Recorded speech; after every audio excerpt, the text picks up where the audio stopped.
Top quality और consistent performance के लिए सिर्फ सिल्वर पंप्स एंड मोटर्स, नाम याद रखना। સમાચારમાં આગળ વાત કરીએ તો હર્ષ સંઘવીને મળેલી ધમકી વચ્ચે પણ દાદાનું બુલડોઝર ટોપ ગિયરમાં છે। દ્વારકા બાદ હવે જામનગરમાં દાદાનું બુલડોઝર ફર્યું છે।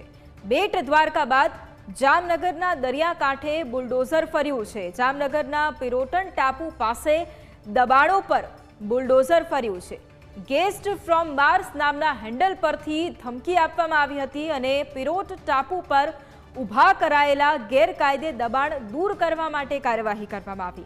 4000 ચોરસ फूटमां फैलायेला धार्मिक दबाणो तेनी उपर बुलडोजर फर्युं छे।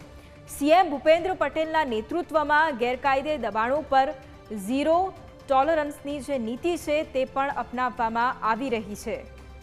तो एक तरफ गृह राज्यमंत्री हर्ष संघवीने धमकी मળી છે કારણ કે દાદાનું બુલડોઝર છે જે ગેરકાયદે દબાણો ઉપર ફરી રહ્યું છે, ત્યારે બીજી તરફ ધમકીઓ વચ્ચે પણ દાદાનું બુલડોઝર ટોપ ગિયરમાં છે। દ્વારકા બાદ હવે જામનગરમાં પણ દાદાનું બુલડોઝર ફર્યું છે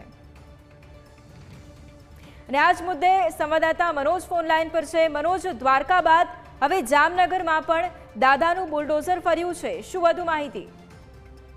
જી વૈભવી, આપને જણાવીશ કે આ સતત ત્રીજા દિવસે દાદાનું બુલડોઝર ફરી રહ્યું છે।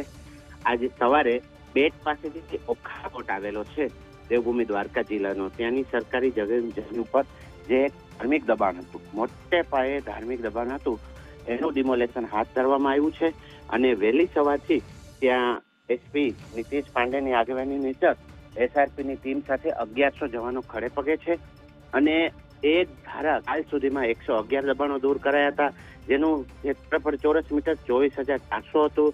13 કરોડ 12,72,000 અંદાજે એની કિંમત હતી અને હજી 2 દિવસમાં સૂત્રો દ્વારા માહિતી મુજબ 20 કરોડ ઉપરનું દબાણ દૂર થઈ ગયું છે અને આજ સવારથી જ આ કાર્યનો ક્રમ એવો ને એવો ચાલુ છે અને આ મેગા ડિમોલેશન ચાલુ છે। જી બિલકુલ મનોજ, આભાર તમામ જાણકારી માટે। અને આજ મુદ્દે સંવાદદાતા મલ્હાર અમારી સાથે લાઈવ જોડાયા છે। મલ્હાર, એક તરફ દાદાનું જે બુલડોઝર છે તે ગેરકાયદે દબાણો પર ચાલી રહ્યું છે, બીજી તરફ ગૃહ રાજ્યમંત્રી હર્ષ સંઘવીને ધમકી પણ મળી રહી છે, પરંતુ છતાંય દ્વારકા બાદ જામનગરમાં પણ દાદાનું બુલડોઝર ફરી રહ્યું છે। ખાસ એ જાણવા માંગીશું કે જે ધમકી મળી રહી છે તેના છતાં પણ આ સખત કાર્યવાહી કરવામાં આવી છે, શું વધુ માહિતી?